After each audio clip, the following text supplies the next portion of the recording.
Sí, tengo una presentación que voy a ver si es que puedo compartir.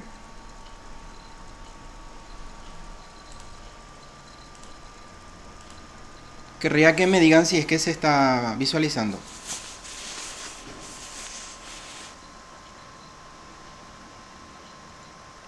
¿Se ve bien ahí?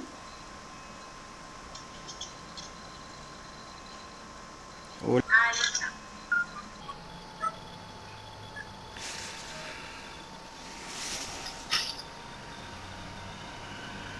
Bueno, avanzo cuando me digas nomás.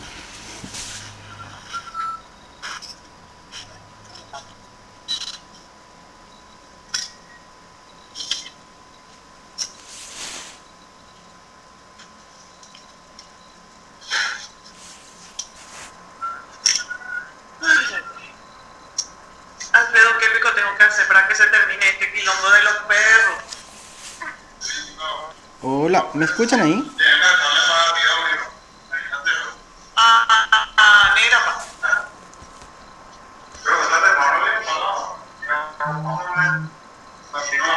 Ay, Dios mío. Hola, ¿ahí se me escucha? ¿Qué tal ahí? Ahora sí. Ok, ok, perfecto, gracias. Sí, estuve silenciado, he sido estaba mi micrófono por eso. Bueno, permítanme presentarme a ustedes. Soy José Palacios, ya que estamos entre colegas, y digo bien colegas porque antes de hacer mi carrera de grado yo hice formación docente, así que tengo una formación docente primero y después de psicología, ¿verdad? Así que comparto con ustedes también esa vocación especial, y entonces es para mí un espacio muy especial que voy a tratar de compartir con ustedes con mucho cariño. Mi formación es de psicólogo comunitario. No, por mi formación profesional no atiendo pacientes. Estoy actualmente abocado a lo que es un poco la asesoría en investigaciones, y mi segunda pasión es todo lo que tiene que ver con herramientas virtuales, y hoy celebro que estoy aprendiendo a utilizar una herramienta más. Así que quiero hacer la salvedad de que todo lo que hoy traje para compartir con ustedes es un poco en base a la experiencia, por eso como no es algo académico, más vale es algo muy desde la vivencia, no tiene bibliografía, así que son un poco recortes de la experiencia que he estado viviendo un poco con alumnos, con colegas, con compañeros de otras instituciones en base a la experiencia de esta situación. Y un poco titulamos esta presentación "No vamos a volver a la normalidad", porque vemos que hay mucha gente que es como que se encuentra expectante de que cuándo se va a levantar la cuarentena para que todo vuelva a ser como antes. Inclusive ahora estamos viendo que la gente no está respetando el tema de la cuarentena inteligente, ¿verdad? Apenas se, digamos, habilitó un poco de actividades, y es como que la gente ya dejó de tener la conciencia de la importancia del cuidado entre todos, ¿verdad? Y eso un poco es un factor que tenemos que ir analizando, cómo poder ir generando mayor conciencia basada en la solidaridad, ya que si nosotros no nos cuidamos, no le estamos cuidando a otras personas también, ¿verdad? Porque todos tenemos en algún punto alguna persona que se encuentra dentro de las condiciones de riesgo.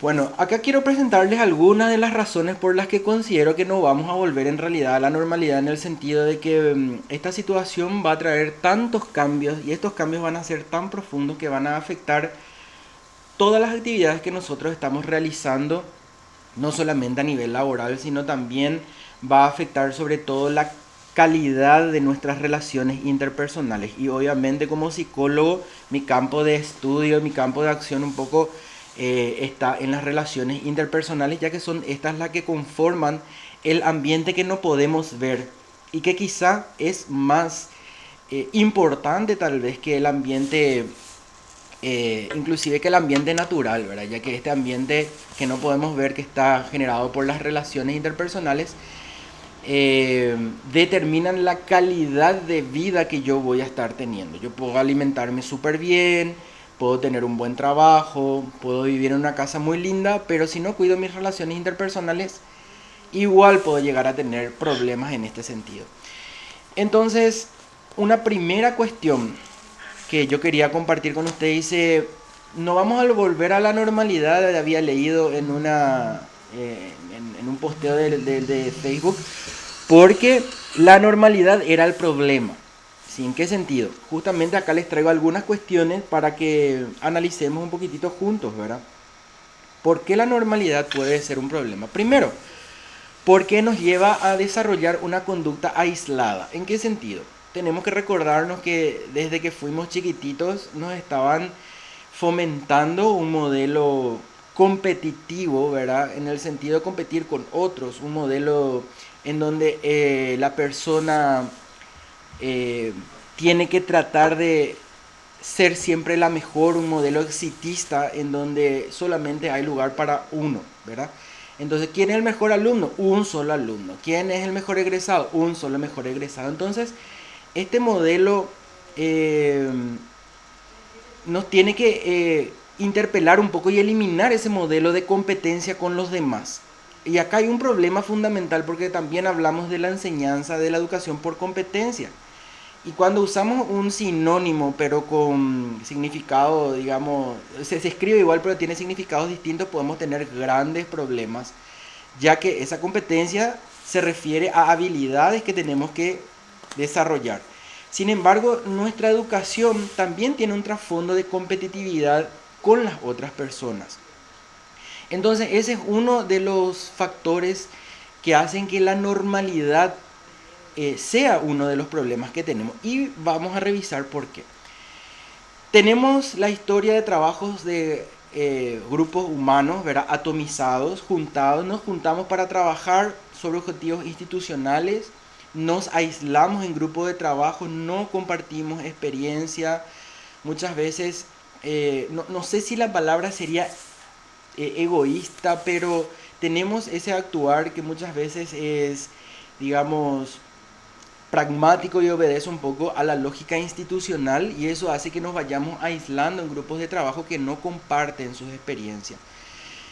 Existía hace bastante tiempo, ya no sé si ya es, desconozco si es desde la reforma educativa que se propuso el tema de los círculos de aprendizaje de los docentes, que en realidad nunca se llegaron a desarrollar a plenitud, en el sentido de que tal vez sí había reuniones entre colegas, pero dentro de una misma institución, y acá un poco lo que creo que faltó es que haya ese intercambio de experiencias entre todos los colegas de todas las instituciones. ¿Por qué? Asistimos a jornadas de capacitación, pero yo creo que la mejor capacitación es la que puede ser dada de un colega a otro, en donde podemos compartir realmente esa experiencia de cómo solucionamos un problema, cómo mediamos en un conflicto, cómo resolvimos una situación con los alumnos, con los padres, entre colegas. Y esa experiencia es la que nos falta capitalizar en el buen sentido de la palabra. Nos falta rescatar, ¿verdad? Otra cuestión, el punto 3, es que no tenemos el tiempo suficiente, no le dedicamos el tiempo suficiente a las relaciones. ¿En qué sentido decimos esto? En el sentido de que le prestamos, digamos, tiempo a las relaciones solamente que tienen que ver con el trabajo, y menospreciamos las demás relaciones que nos pueden ayudar a desarrollar otros aspectos de nuestras vidas que es tan importante. Y acá un poco quiero hacer esta reflexión. El grupo no es igual a la comunidad. La comunidad para nosotros, sobre todo en el área de mi trabajo, no es solamente un conjunto de personas que viven en una misma ciudad, en una misma población, en un mismo barrio. La comunidad tiene un sentido de identidad, un sentido de protección, así como estaba escuchando en la charla anterior, el que el otro me importe porque el otro es parte de mí. Yo le incluyo al otro en mi vida y yo me veo incluido en esa vida conjunta. Entonces, grupo no es igual a comunidad, donde nosotros podemos desarrollar todas las herramientas, la potencialidad de los individuos entre sí, trabajando unos con otros en la comunidad. El grupo es, digamos, una primera instancia que tiene que ser trabajado para poder conseguir este nivel de interrelación que es la comunidad. Otra cuestión que nos trae este tipo de relacionamiento es que nuestros lazos de sostén a nivel de relaciones interpersonales son muy estrechos. Nos limitamos exclusivamente a lo que necesitamos en el momento y entonces vamos perdiendo contacto con la familia, perdemos contacto con amigos, perdemos contacto con personas que en algún momento fueron un sostén emocional importante. Entonces, a nivel de la psiquis es muy importante y es un factor protector de la salud mental que hay que trabajar las relaciones interpersonales. Volver a recuperar esa calidad que perdimos, ya sea detrás del trabajo, detrás de otro tipo de actividades individuales. Este, digamos, relacionamiento estrecho hace que nuestras relaciones interpersonales sean superficiales, que no sean realmente saludables y ecológicas. Muchas veces tenemos relaciones que son simbióticas y hasta parasitarias. Estoy con el otro porque me conviene. O tengo que hablar con María porque no me queda de otra. O ese tipo de comentarios desnudan un tipo de relación totalmente, digamos, negativa y hasta tóxica. ¿Y qué pasa con este tipo de relación? Que justamente no nos permite desarrollar el potencial individual y grupal de todas esas capacidades. Por lo tanto, también como esto es algo que se vive desde esa experiencia, desde la individualidad, si yo no siento necesidad, no me muevo de mi zona de confort. ¿Qué es lo que hizo esta pandemia? Nos movió, nos forzó, nos chutó a toditos de nuestra zona de confort y hoy estamos teniendo que aprender cosas que poníamos mil excusas para no aprender. No porque no tengo internet, no porque mi celular es esto, no porque no tengo tiempo, porque no tengo paciencia, yo solamente mi correo nomás quiero usar. Y sin embargo hoy en día nos damos cuenta que sin las herramientas de la virtualidad no podemos ejercer ningún tipo de actividad prácticamente y nos vimos forzados a tener que aprender, aunque no nos gustase, este tipo de herramientas. Otro factor importante de la normalidad que me quiero detener acá a analizar con ustedes es que no trabajamos nosotros desde la promoción de la salud mental. Cuando nosotros analizamos los planes y programas de salud mental, solamente estamos viendo lo que es la promoción y la protección de la salud mental en cuanto a prevención de los trastornos y las enfermedades. Entonces, como estos programas son, digamos, complementarios a la protección y prevención en sí, y a la prevención sobre la protección, no describen, no explicitan cuáles son las situaciones de promoción de la salud que necesitamos trabajar. Y por ende, al no poder identificarlas adecuadamente, se pasan como algo de la vida diaria. Entonces, hay cuestiones de la calidad de la comunicación, del uso del tiempo libre, del juego, del cuidado, que son parte de nuestra vida diaria y nosotros no estamos interpretando como algo útil para la promoción de salud mental y por ende nos cuesta mucho trabajar para potenciar eso. Entonces ese es un problema muy grande. Trabajamos sobre el paradigma en salud mental por lo menos desde la prevención de enfermedades, pero no trabajamos desde la promoción de la salud. O sea, el mejoramiento de la calidad de vida de la gente que está sana. Es muy importante trabajar con personas que ya tienen algún tipo de trastorno o para prevenir cierto tipo de trastornos, es verdad, pero también tenemos que ser capaces de trabajar estando sanos o trabajar con personas estando sanas. Y eso suelo yo comentarles a mis alumnos en la facultad, que muchas veces la facultad nos prepara para trabajar con personas enfermas o con necesidad de atención, pero nunca nos preparan para trabajar con personas sanas. Les pregunto yo, ¿qué ustedes van a hacer con una persona que venga y les diga, sabes que yo me siento bien, no tengo ningún problema, pero me gustaría sentirme mejor? Y me miran todos así. Es verdad, no sabemos qué hacer con gente sana. Aquí yo quiero que alguien me haga algún comentario, algo de esto como para poder ir pasando, así hacemos esto más participativo. ¿Se puede hacer eso? Sí, claro que sí. Tienen una manito ahí en el comando, abajo, en el medio, mismo en la pantalla. También tiene, si quieren, bueno, pues si no tienen, si están en el celular, ¿verdad? Si no tienen la manito, entonces pueden habilitar su micrófono y pueden hablar.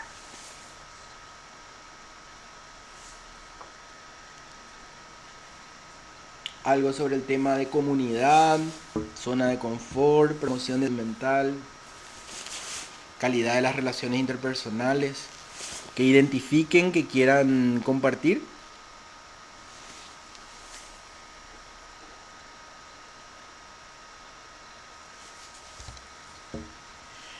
Bueno, entonces vamos a mirar algunos factores protectores de la salud mental que logré identificar. Obviamente pueden haber muchísimos más y me gustaría que por ahí ustedes, si lo identifican, lo expliciten aquí, así compartimos también. Dividí en dos grandes grupos, los factores externos y los factores internos. Vamos primero a los externos, que son los que muchas veces no dependen de nosotros, pero sí depende de nosotros la administración que hacemos de esa situación. Con esas herramientas, por ejemplo, como la asertividad que hoy estaba escuchando que estaban tratando en la charla anterior, ¿verdad?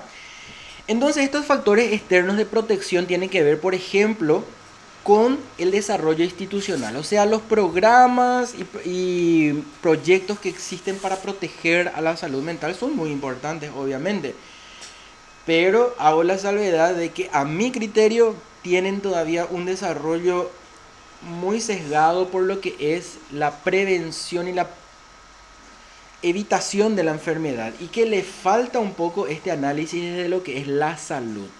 Porque no tenemos programas que fomenten la salud mental, sino que previenen los trastornos mentales.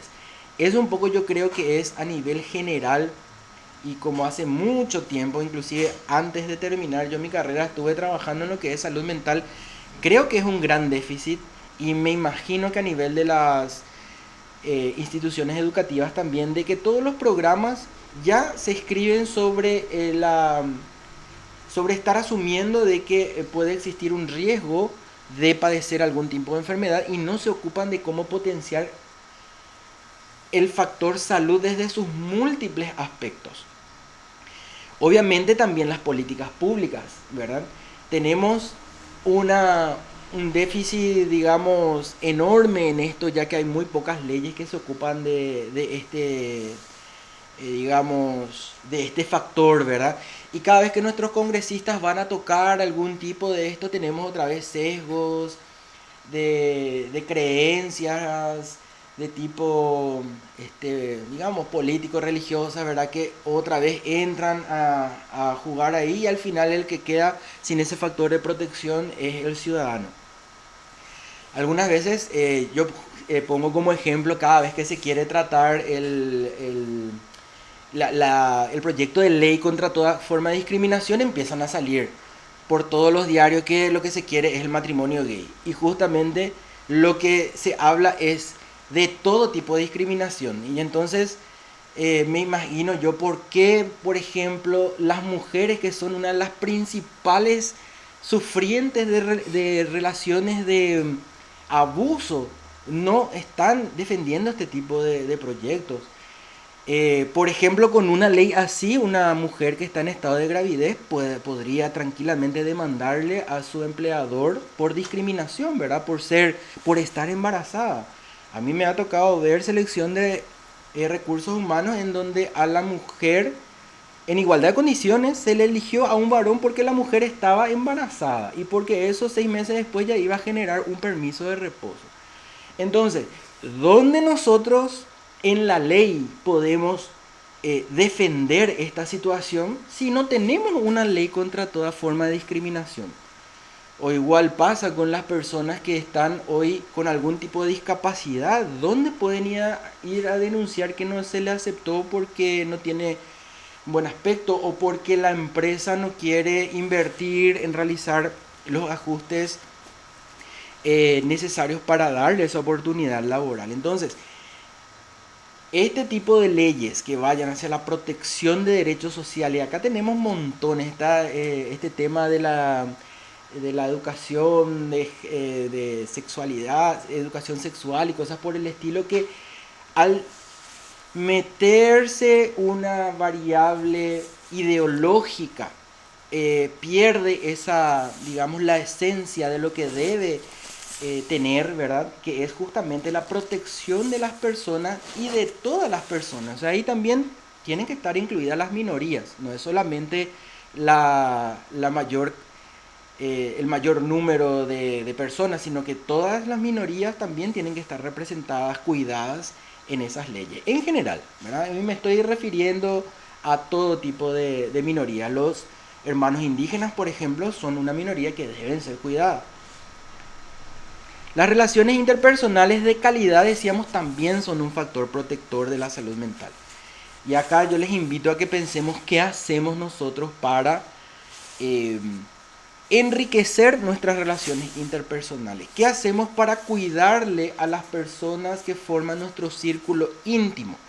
¿Qué hacemos nosotros para facilitar la vida a nuestro alrededor? ¿Qué hacemos nosotros trascendiendo un poco esa necesidad personal de sentirme bien? ¿Qué hago yo para ayudarle a otra persona? Y estoy hablando un poco ya de un factor de trascendencia, ¿verdad? Que es la solidaridad. También el tema del ambiente. El ambiente, más todavía en tiempos de encierro, es un factor importantísimo que tenemos que tener en cuenta. ¿En qué sentido? Mucha gente ha quedado encerrada en su casa y ha tenido que hacer de su casa su oficina, su gimnasio, ¿verdad? Su guardería, porque tiene que compartir con sus niños, tiene que hacer sus tareas también, tiene que ir al súper y tiene que hacer todas las tareas de la casa, y encima de todo eso otra vez hacerse cargo de múltiples situaciones que anteriormente no existían. Entonces, el tipo de ambiente, cómo yo utilizo mi ambiente, es un factor que puede ser protector, o lo contrario, puede ser un factor de riesgo si no administro bien eso. En este sentido, por ejemplo, muchos de los estudiosos de la neuropsicología nos dicen, por ejemplo, que es muy importante que si yo voy a hacer teletrabajo desde mi casa nomás, no puedo yo quedarme a hacer eso en la cama. ¿Y por qué? Y justamente porque mi cerebro no recibe la información de que yo estoy haciendo ese trabajo y necesito otra predisposición si yo no cambio de ambiente. Entonces, el tip es levantarse, bañarse, desayunar como si fuese que uno se vaya a la oficina, vestirse como si fuese que uno se va a ir a la oficina y ahí sentarse a hacer el trabajo. ¿Por qué? Porque entonces uno logra una predisposición total de sus capacidades mentales, y el cerebro sí necesita eso y necesita ir cambiando de ambiente también. Entonces terminamos el trabajo o hacemos una pausa activa, como decía la compañera que me precedió. Entonces hacemos estiramientos, podemos hacer algunos payasitos, algunos movimientos para activar nuestra circulación.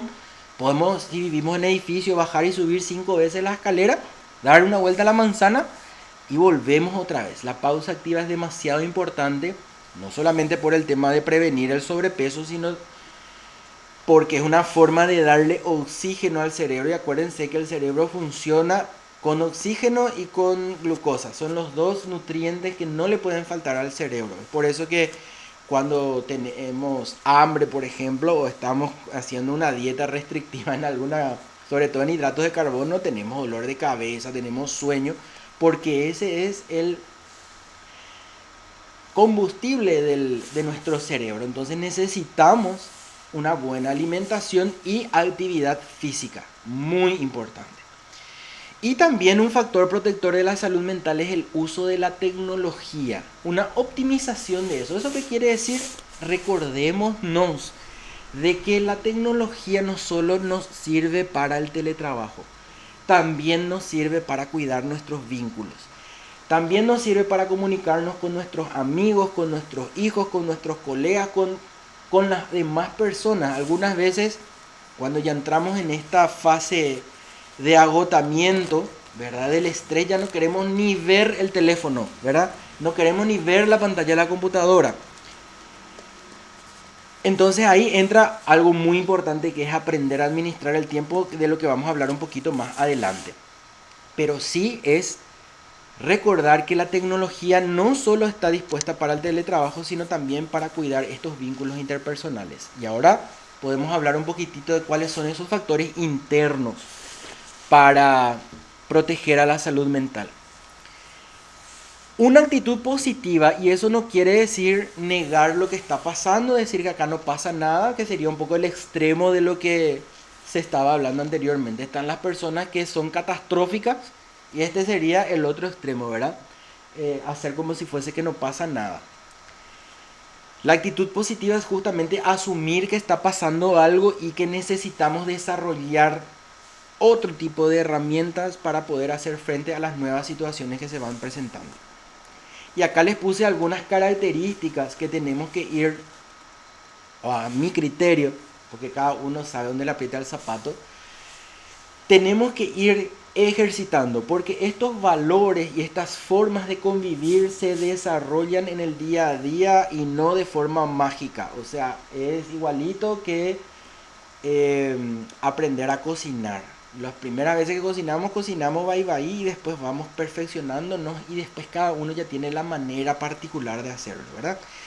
Entonces, desarrollar la solidaridad, recordar que hay otras personas que están padeciendo, ser solidarias con ellos, y eso implica un poco ayudarle al que sabe menos, ayudarle al que puede menos.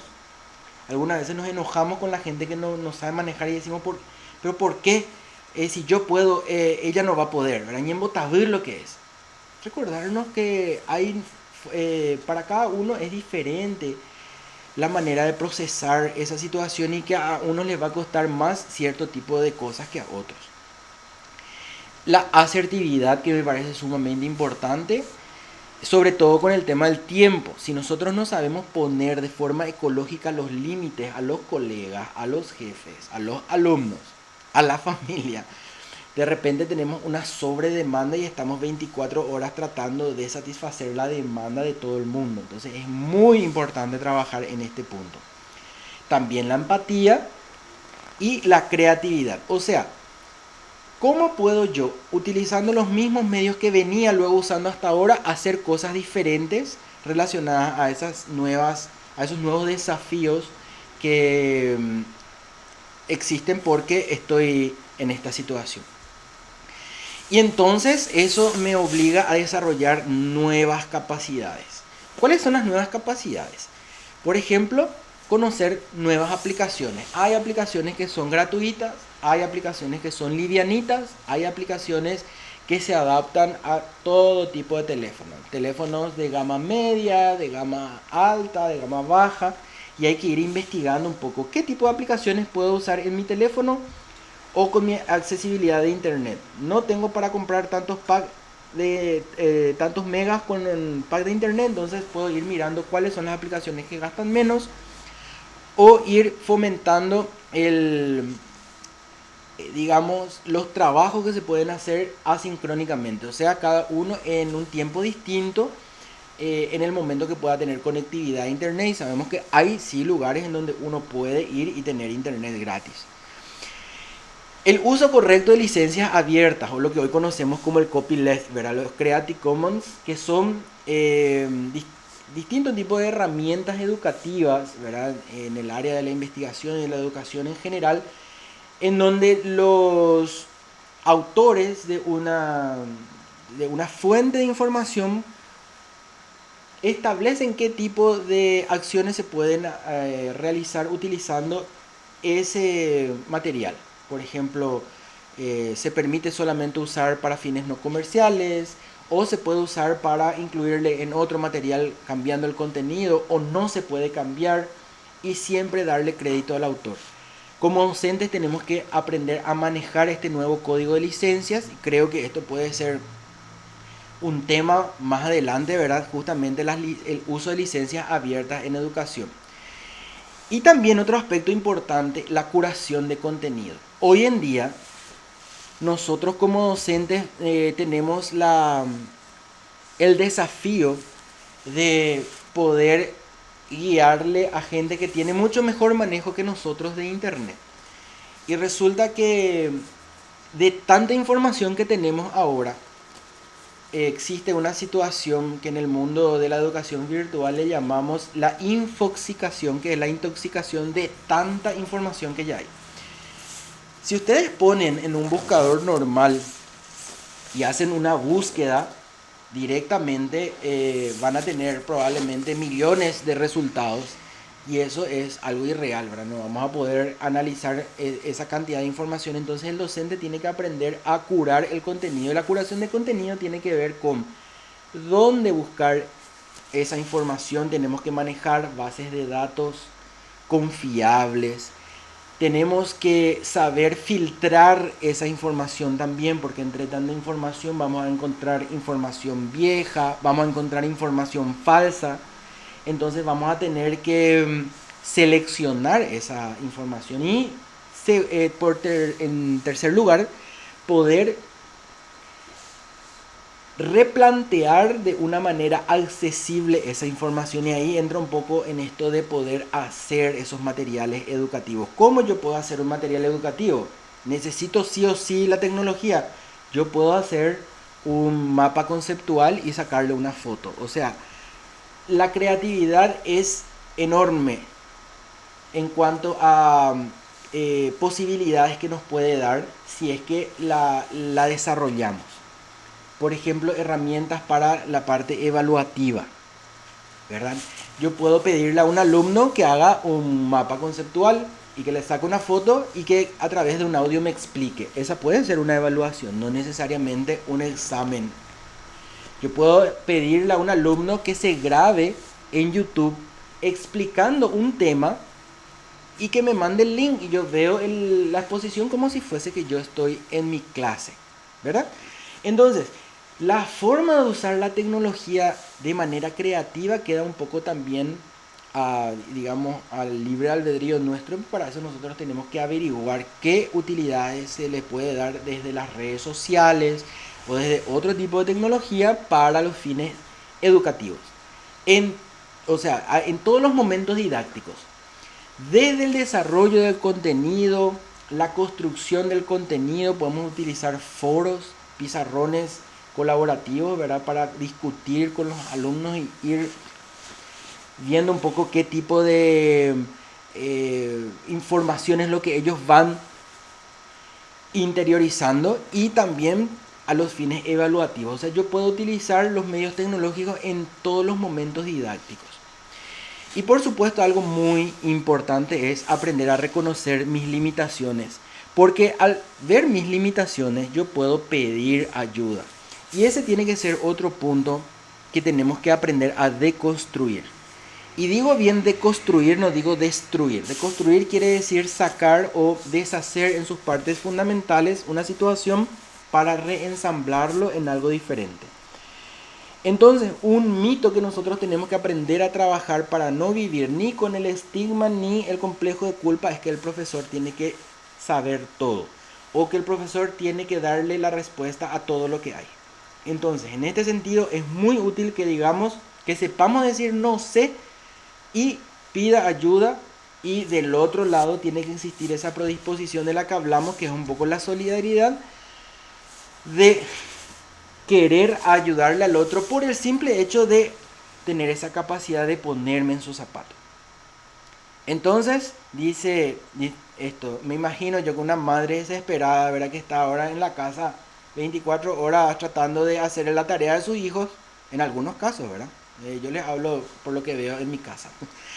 Llegó el momento de redistribuir las cargas y la responsabilidad entre todos los miembros de la comunidad. ¿Por qué decimos eso? Muchas veces la relación que nosotros tenemos, docentes, padres, solamente para pasarle el reporte de su hijo.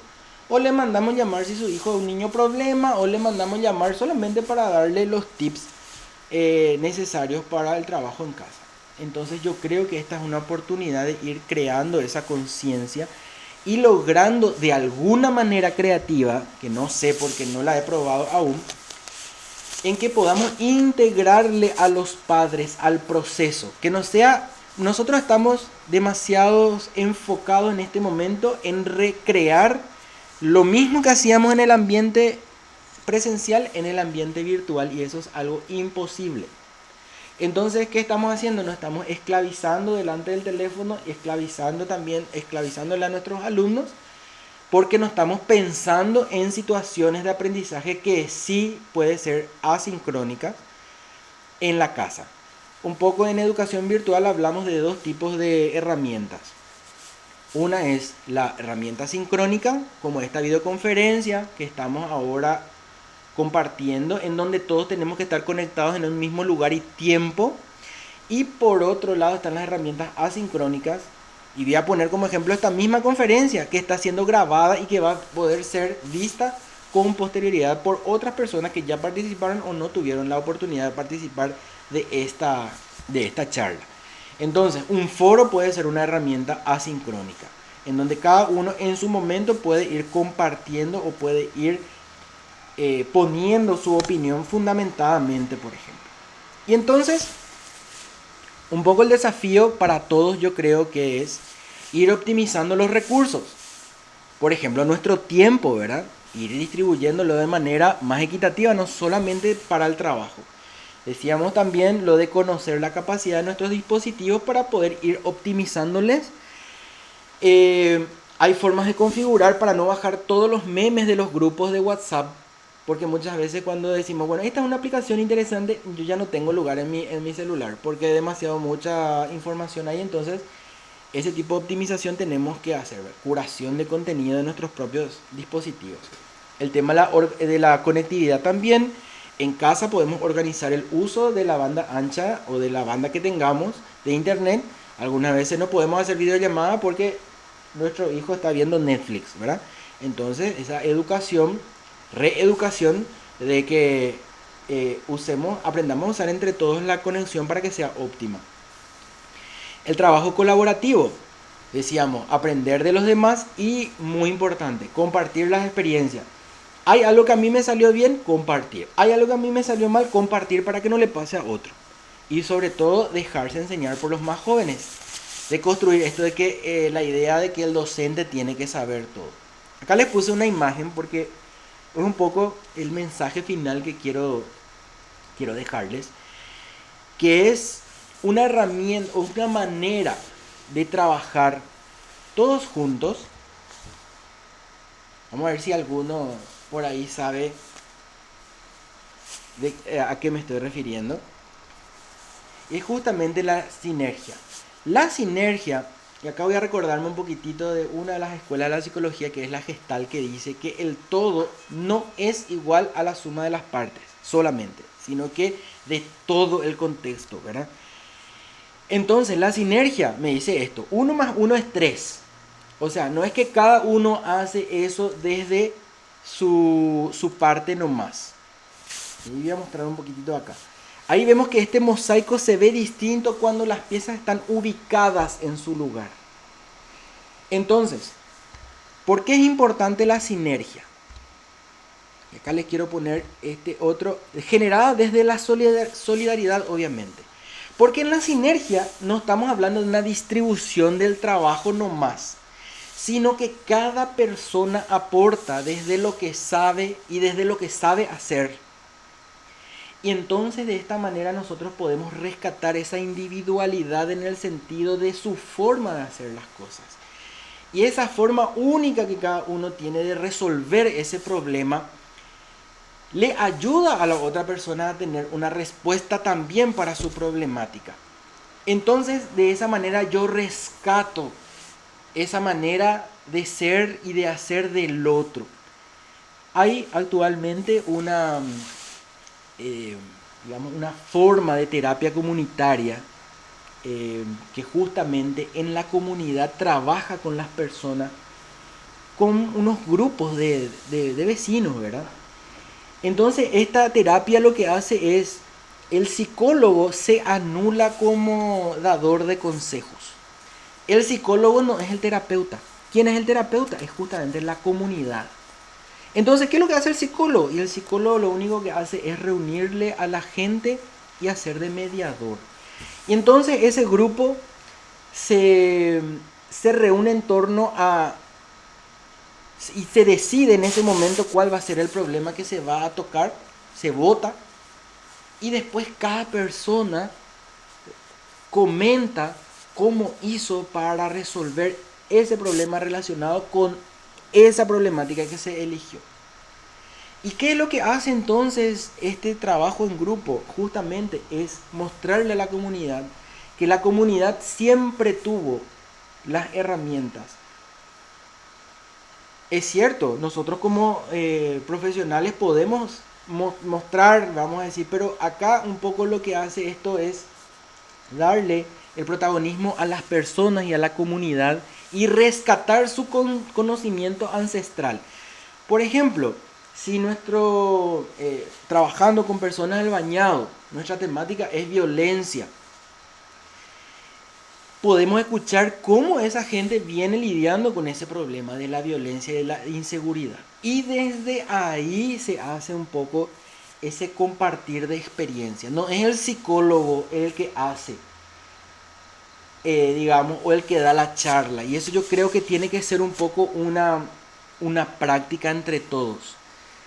Estos espacios son sumamente útiles y por el momento yo creo que también dada la situación, me congratulo que haya espacios así, pero creo que entre todos tenemos que generar mayor interacción porque es en la riqueza de la experiencia del otro donde yo voy a encontrar la respuesta para mis problemas. Puede ser muy útil una teoría, un libro que yo estoy trayendo de España, de Estados Unidos, donde quieran, pero la mejor teoría llevada a la práctica es aquella que ya se hizo y en un contexto parecido al nuestro. Por lo tanto, tenemos que aprender a valorar la experiencia que nosotros ya tenemos y sobre todo hacer este esfuerzo de compartir con los demás. Y tenemos que aprender a compartir no solamente los miedos, no solamente las inquietudes, no solamente los problemas. Tenemos que aprender a compartir las soluciones. Entonces, ¿cuál va a ser nuestra solución? Nuestra solución va a ser justamente, entonces, ampliar el alcance y la cantidad de nuestras relaciones interpersonales. Mejorar nuestras relaciones interpersonales. Que ya no sean solamente con fines de sacar un provecho, sino que sean realmente con una mirada más trascendente desde la humanidad, ¿verdad? Reconocer y rescatar, por supuesto, esa humanidad y explorar algunas alternativas fuera de nuestra zona de confort. ¿Para qué? Para trascender y ir más allá de ese paradigma donde fuimos formados. A nosotros nos mostraron una manera de hacer las cosas y nos limitamos demasiado a esa manera nomás de hacer las cosas y ahora vimos que eso es insuficiente. Y por supuesto, ayudar a otros y dejarse ayudar. Entonces seamos como niños. ¿En qué sentido? Crear, con una manera también de descargar tensiones. Crear sin necesidad de que esa creación tenga que ver con algo, con una ganancia monetaria. Algunas veces decimos, ¿cómo quiero cantar? No, pero yo canto re mal. Y no importa, total, no queremos que seas un cantante, queremos que cantes, ¿verdad? Para expresarte, para compartir. Si me gusta dibujar, dibujo. Si me gusta pintar, pinto. No importa que pinte mal, porque no es mi profesión. Pero rescatar ese espíritu de hacer las cosas por hacer, porque eso es lo que nos pone en contacto con nuestro ser interior. Jugar. Los niños son los únicos que juegan por jugar. Y después nosotros los mayores le contaminamos con la competitividad y les ponemos a jugar a ver qué equipo gana. Si ustedes se ponen a ver, van a ver que los primeros juegos de los niños no son competencia, son de pura sinergia. Son de puro compartir. Una vez recuerdo que en una charla en Argentina, unos psicólogos sociales nos habían propuesto que empecemos a jugar. Era una charla, ¿verdad? Y me dijo, bueno, ahora queremos que jueguen. Y enseguida le preguntamos, pero ¿cuáles van a ser las reglas del juego? No hay reglas, queremos que jueguen nomás. y no se imaginan lo difícil que fue que nosotros, profesionales, adultos, tengamos que estar tratando de imitar a los niños y nos sentimos como estúpidos. No sabíamos ni qué hacer. ¿Por qué? Porque perdimos esa capacidad del juego como algo terapéutico, como algo curador. Y lo relacionamos directamente con las competencias. No podemos jugar sin que haya un ganador. Creo que ese es un paradigma que tenemos que superar. Y mantener nuestra capacidad de soñar, darle importancia al descanso. Y bueno, esto un poco quería ceñirme al tiempo y dar un tiempo de preguntitas por si haya alguna consulta, y si no, por respeto también a la obra, ¿verdad? Y a que seguramente van a ver. Quedo a disposición. Si es que quieren comentar o preguntar, soy todo orejas. Sí, está habilitada la manito para los que quieran pedir la mano y hablar, hacer consultas. Yo, José, ¿cómo te va? Soy Sofía. Quiero aprovechar y, no sé, hago una relación en lo que empezaste a decir en algún momento y lo que dijiste ahora, casi hacia el final. Hablabas, por ejemplo, de que nosotros tenemos que, en esta modalidad de home office, de teletrabajo, llamarle como sea, o trabajo en casa, entonces nosotros es como que activar nuestro cerebro, levantarnos, vestirnos, cambiar un poco el chip, ¿verdad? Exacto. No estoy en mi cama, yo no estoy de reposo. Entonces, y con esto que vos contabas recién, o sea, lo relacioné enseguida, cuando no tenemos reglas, es como que no sabemos hacia dónde ir. A mí, por ejemplo, te cuento particularmente, me pasó al inicio, ¿verdad? Es que como que estaba en casa y bueno, tenía un montón de trabajo, completamente desorganizada yo, porque tengo responsabilidades con la oficina, con la universidad donde doy clases, y de repente me pasaba hasta las 2 de la madrugada trabajando porque no ordenaba eso. Entonces era como que no tenía esa regla de juego. Y eso es lo que nos cuesta, yo creo que ahora. No sé si a mí nomás me pasa o es así en general, ¿verdad? Me parece que estamos sujetos a reglas y nosotros no sabemos ponernos esas reglas o esa forma de trabajo, no sé. Sí, por eso justamente uno de los puntos que yo traje a colación era de optimizar nuestro tiempo, saber usar nuestro tiempo, que ahora es diferente. Anteriormente nuestro tiempo estaba marcado por los tiempos de las instituciones donde trabajábamos, y hoy un poco está marcado por el tipo de trabajo que nosotros hacemos. ¿Cuál es el problema? El problema es que no se está visualizando todo el tiempo que lleva, por ejemplo, preparar una clase. Entonces, ¿qué ve la institución? La institución solamente ve el 40 minutos que vos diste de clase, pero no contempla toda esa investigación, todo ese romperte la cabeza para salir de tu zona de confort que vos necesitaste hacer para poder utilizar esa herramienta. Entonces, esto es lo que nosotros tenemos que resignificar, y en algún momento yo creo que todos los colegas docentes vamos a tener que exigir que se analice de que el trabajo virtual conlleva mayor preparación que una clase que nosotros vamos a dar en vivo, por el tipo de comunicación y por digamos, la necesidad de tener mayor detalle que es diferente en el aula presencial. Entonces, este es un punto que yo creo que tiene que necesariamente ser debatido en algún momento, porque no se está visualizando y eso está generando mucho desgaste en los colegas y en las mamás también, porque yo le veo a mi hermana hasta las 2 de la mañana haciendo tarea con sus hijos, ¿verdad?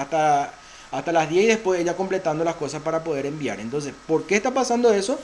Porque hay como una intención de replicar todo lo que era presencial en lo virtual y se quiere encajar así de forma forzada, y eso no está bien, ¿verdad? Yo creo que esto va a generar un desgaste en los niños, en los alumnos, en todo, en los docentes y en los padres. O sea, esta obsesión que tenemos porque todo siga siendo igual, entonces es justamente por eso el tema de la charla era no volver a la normalidad, porque no vamos a poder replicar esas mismas condiciones en los ambientes virtuales. Y querer hacer eso es lo que hoy nos está desgastando muchísimo.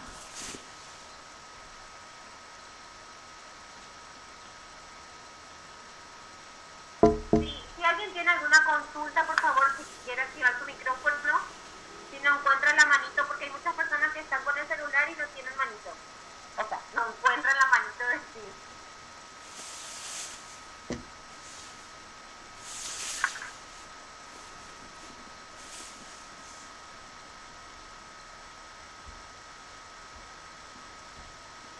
Bueno, entonces, creo que no hay preguntas. A mí por lo menos me encantan estos temas, José, ¿verdad? Disculpame que te trate así. Sí, sí, sí. Como todos Por compañeros favor. mañana. Sí, somos compañeros. Entonces, me gusta mucho porque yo creo que también, esto también lo mencionaba en la charla anterior, ¿verdad? De que nuestros líderes, por decirlo así, nuestros coordinadores, directores, también tienen que entender esto, o sea, nuestras autoridades, ¿verdad? Esto que decías ahora, casi último, ¿verdad? De que no podemos tratar de encajar todo lo que hacíamos anteriormente en esta modalidad nueva. Como escuchaba también otro día, o sea, no es que lo analógico lo vamos a llevar ahora a la virtualidad. O sea, tenemos que ver las formas, las estrategias para que eso no sea así, porque realmente genera mucho estrés. Yo veía, y yo soy mamá también, y veo las clases, por ejemplo, que preparan las profes, ¿verdad?